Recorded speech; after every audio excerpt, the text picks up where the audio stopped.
नमस्ते दोस्तों, स्वागत है आपका आपके YouTube channel please sit down में।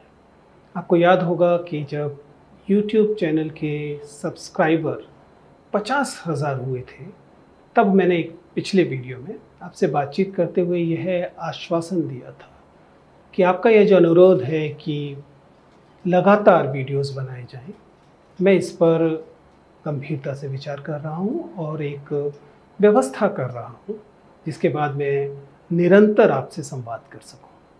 पिछला लगभग 1 महीना हम लोगों ने इस योजना में बिताया है, जिसके तहत आपका ये जो चैनल है प्लीज़ सिट डाउन, ये एक नियमित YouTube चैनल हो सके। इसके तहत क्या क्या योजनाएं हैं वह समय रहते मैं आपके साथ शेयर करूंगा, लेकिन कुल मिलाकर स्वाभाविक है हम उन्हीं क्षेत्रों में बात करेंगे जो हमारे अपने क्षेत्र हैं। यह जो चैनल है प्लीज़ सिट डाउन, यह मूलतः आप लोगों की संवाद को लेकर, कम्युनिकेशन को लेकर, कुछ हद तक इंटरव्यूज़ और उस किस्म की चीज़ों को लेकर जो आशंकाएं हैं, जो संदेह हैं, जो भी आपके सवाल हैं, उनसे जुड़ा हुआ चैनल होने वाला है। हम लोग इस बात पर भी विचार करेंगे कि रोज़मर्रा की जो घटनाएं घटती हैं, जो कि न्यूज़ चैनल्स में लगातार दिखाई देती हैं, और कई बार विद्यार्थियों को ये लगातार संदेह होता है कि आखिर इसे कैसे तैयारी के अपने सेटअप में शामिल किया जाए। क्योंकि आप समझ सकते हैं कि अखबार में जो लगातार छप रहा है, न्यूज़ चैनल्स पे जो लगातार दिखाई दे रहा है, वह फॉर्म करता है करंट अफेयर्स को। लेकिन इसका मतलब यह भी नहीं है कि आप लगातार उस जो अखबार में दिखाई देने वाली खबरें हैं उन पर लगातार नज़र रख सकते हैं और उनकी तैयारी कर सकते हैं। और क्या आपका तैयारी करने का तरीका या उन खबरों पर विचार करने का तरीका एग्जैक्टली वही हो सकता है जो एक आम व्यक्ति का है, जो एक पत्रकार का है? स्वाभाविक है कि नहीं हो सकता। बल्कि कई बार तो हम मजाक में कहते हैं कि अगर पत्रकारों की तरह अगर आपने खबरों पर विचार किया तो आपसे न पत्रकारिता हो पाएगी और जाहिर है न आपकी अपनी तैयारी ही हो पाएगी। ये इसलिए भी है क्योंकि दुर्भाग्य से पत्रकारिता जैसी लगती नहीं है आजकल। तो हम ये समझने की कोशिश करेंगे कि रोज़मर्रा की ज़िंदगी में, दैनंदिन जीवन में जो करंट अफेयर्स है उस पर विद्यार्थियों को कैसे विचार करना चाहिए। बल्कि विद्यार्थियों पे विचार का भी दावा कुछ ज़्यादा बड़ा हो जाएगा। मैं केवल अपनी सीमा में कि एक इंटरव्यूअर की नज़र से उसे कैसे देखना चाहिए, इस पर विचार करने की कोशिश करूंगा। और मैं चाहूँगा कि आप उस सामग्री को ध्यान से देखें और उसमें से जो आपके मतलब की लगे उसे संभाल लें। इसी तरह से हम लोग आपके सीधे सवालों को भी लेने की कोशिश करेंगे, जिसे हम सामान्यतः Q&A कहते हैं, जिसका मतलब होगा कि यदि आपके पास मेरे लिए कोई सवाल है तो अपने कमेंट्स में दीजिए, मुझे भेजिए। मुझे खुशी होगी उन सवालों को संबोधित करके। कुल मिलाकर आसान भाषा में अब तक जो ज्ञान या समझ मेरी पिछले 15-20 साल के अपने इस करियर में बनी है, मैं उसे आपके साथ साझा करना चाहता हूँ। मसलन अगर हम आज की जो महत्वपूर्ण खबरें हैं उन पर विचार करें और आप उससे पूछना चाहें कि सर ये खबर जो घटित हो रही है इसे हम कैसे देखें, तो उसका एक छोटी सी वानगी मैं आपके सामने पेश करना चाहता हूँ।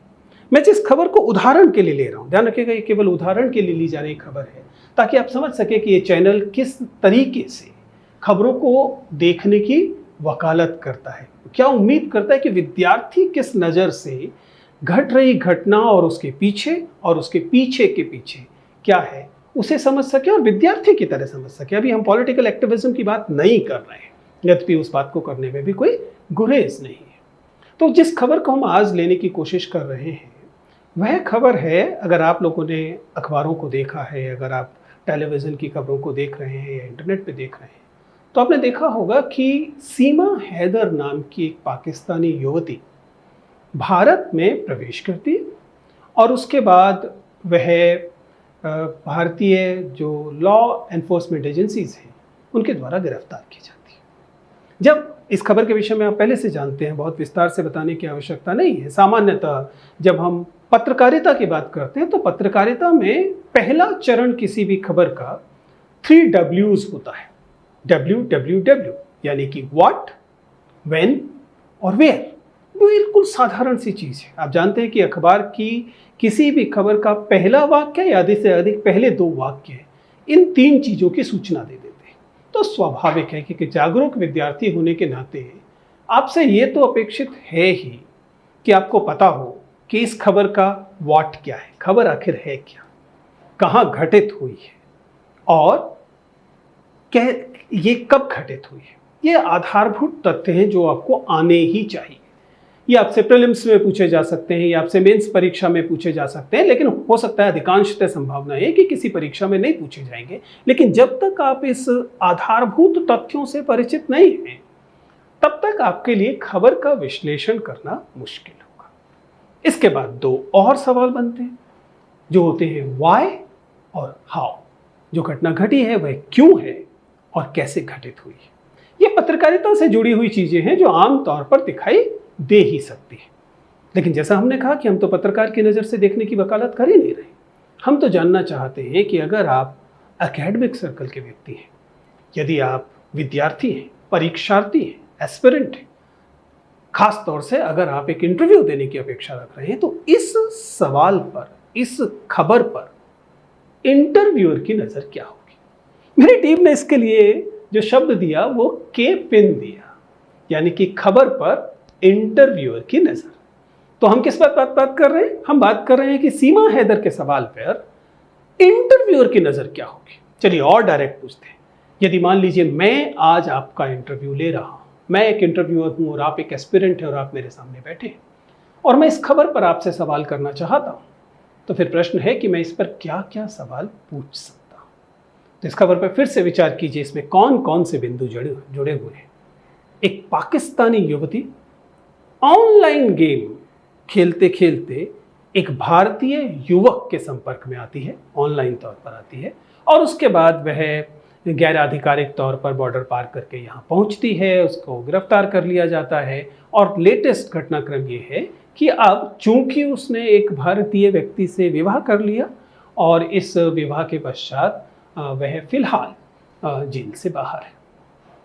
एक इंटरव्यूअर की तौर पर मैं इस खबर को जब देखता हूँ तो इन तथ्यों के पीछे जो इश्यूज इन्वॉल्व्ड हैं, जो मुद्दे शामिल हैं, मेरी नज़र उन पर जाती है। पहला मुद्दा मसलन स्वाभाविक तौर पर इसमें सिटीजनशिप का, नागरिकता का सवाल है। अगर आसपास हो रही दूसरी घटनाओं के साथ आप इसे जोड़ें तो आप जानते हैं कि नागरिकता को लेकर, नागरिकता संशोधन विधेयक को लेकर भारतीय समाज में काफ़ी उद्वेलन रहा था। तो स्वाभाविक है कि ये घटना नागरिकता के सवाल से जुड़ती है। मसलन सीमा हैदर ने खुद घोषित किया कि अब मैं पाकिस्तानी नहीं हूँ, अब मैं भारतीय हूँ, जो कि अगर आप सिटीजनशिप एक्ट को देखें तो पूरी तरह से सच ना भी हो तब भी संभावित तो है ही। कोई यदि कोई विदेशी स्त्री अगर भारतीय युवक से विवाह करती है और दोनों बालिग हैं तो उसका नागरिकता पर दावा बहुत सारे देशों की तरह भारत में भी थोड़ा ज़्यादा हो जाता है, स्वाभाविक है। तो एक सवाल तो स्वाभाविक तौर पर यदि आप मेरे सामने बैठे हैं तो मैं पूछना चाहूँगा कि नागरिकता की दृष्टि से एक पाकिस्तानी स्त्री को भारतीय नागरिकता मिलने के क्या क्या प्रावधान है और इस केस पर ये कैसे लागू होते हैं। मैं उम्मीद करता हूँ कि आप इस पर विचार करेंगे। उत्तर फिलहाल मैं नहीं दे रहा हूँ। फिलहाल जिस चीज़ पर मैं विचार कर रहा हूँ वो ये कि क्या क्या सवाल बनते हैं इस पर देखिए, लेकिन सवाल इससे कुछ और गहरे भी बनेंगे। मसलन जब हम सिटीजनशिप अमेंडमेंट एक्ट को, सीए को देख रहे थे, उस समय बार बार सवाल बना था कि यदि भारत के पड़ोस के देशों में कोई अल्पसंख्यक समुदाय है, जिसका मतलब था कि मूलतः पाकिस्तान, अफगानिस्तान या बांग्लादेश जैसे देशों में जो अल्पसंख्यक समुदाय है, यदि वे अपने देश में किसी भी तरीके से परसिक्यूटेड महसूस करते हैं तो उनका भारतीय नागरिकता पाने का जो रास्ता होगा वो थोड़ा सा तेज कर दिया जाएगा। हम देख सकते हैं कि सीमा हैदर और सचिन वाले मामले में धर्म एक भूमिका अदा कर रहा है। और यहाँ इंटरव्यूअर आपसे सवाल पूछना चाहेगा कि क्या भारत और पाकिस्तान के संबंध सदैव दो धर्मों के संघर्ष से जुड़े रहेंगे? क्या इस मामले में भी यह दिखाई देता है? अगर हाँ, तो फिर आप इसे कैसे देखते हैं? तो आप देख पा रहे हैं कि एक छोटा सा प्रश्न, एक व्यक्ति का बॉर्डर पार करके दूसरी जगह पर आ जाना, दरअसल नागरिकता जैसे बड़े सवाल से जुड़ता है और भारत और पाकिस्तान के जो संबंध हैं उनसे तो और भी गहराई से जुड़ता है। ये कुछ छोटे छोटे मुद्दे थे जिन पर हमने विचार किया। स्वाभाविक है इसमें जुड़े हुए कुछ तकनीकी सवाल भी होंगे, उम्र का सवाल है, वह स्त्री पहले से विवाहित है, उस स्त्री के साथ 4 बच्चे साथ में आते हैं, तो जाहिर है कि हम इसमें सेंसिटिविटी, संवेदनशीलता के सवाल के साथ भी इसे देखेंगे। और कोई भी जानता है कि विवाह का प्रश्न अगर जुड़े आज के समय में उठाया जाएगा तो कभी भी यूनिफॉर्म सिविल कोड के बिना उस पर चर्चा हो ही नहीं सकती। आखिर विवाह का सवाल सिविल कोड का सवाल है। एक भारतीय हिंदू युवक, एक पाकिस्तानी मुस्लिम स्त्री, वे यदि विवाह करते हैं तो जाहिर है कि सिविल कोड का सवाल उठेगा। वे किस पद्धति से विवाह करेंगे तो वह मान्य होगा। और यूनिफॉर्म सिविल कोड के मामले में नागरिकता जैसी चीज़ों के साथ क्या हश्र होगा या उस पर क्या प्रभाव पड़ेगा, यह सवाल भी आज के विद्यार्थियों को देखना ही चाहिए। अगर आप ध्यान से देखें तो एक छोटा सा सवाल दरअसल बहुत सारे सवालों से जुड़ा होता है। अगर आप मुझसे पूछे कि मैं इस सवाल को कैसे देखने की वकालत करूंगा या मैं क्या अपेक्षा करूंगा कि कैंडिडेट्स इसे कैसे देखें, तो मेरा मानना होगा जब देश का सवाल होगा तो आपको तकनीकी तौर पर राष्ट्रीय सुरक्षा के साथ जोड़कर देखना है। अगर यह सवाल जेंडर का सवाल है, जो कि यह स्वाभाविक तौर पर है, तब आपको अपनी जेंडर सेंसिटिविटी एक्सप्रेस करते हुए इसका उत्तर देना है। और यदि यह सवाल इंटरनेशनल रिलेशन से जुड़ रहा है तब आपको रूथलेसली ऑब्जेक्टिव होकर इस सवाल को देखना है। कुल मिलाकर यह वह मुद्दा था जिस पर मैं आज आपसे बात करना चाह रहा था। लेकिन जैसा मैंने कहा, हम नियमित तौर पर, मैं ये दावा तो नहीं कर सकता कि हम रोज ऐसा कर पाएंगे, लेकिन हम नियमित तौर पर अलग अलग घटित घटनाक्रम, जो जैसे हम करंट अफेयर्स कहते हैं, जिसे हम ताज़ा घटनाक्रम कहते हैं, उससे जुड़े हुए मुद्दों को देखेंगे। किस चीज़ के साथ? इंटरव्यूअर की नज़र से, परीक्षार्थी की नज़र से। हम इस यात्रा को जारी रखेंगे। आप मुझे बताइएगा कि आपको ये वीडियो कैसा लगा। शुक्रिया।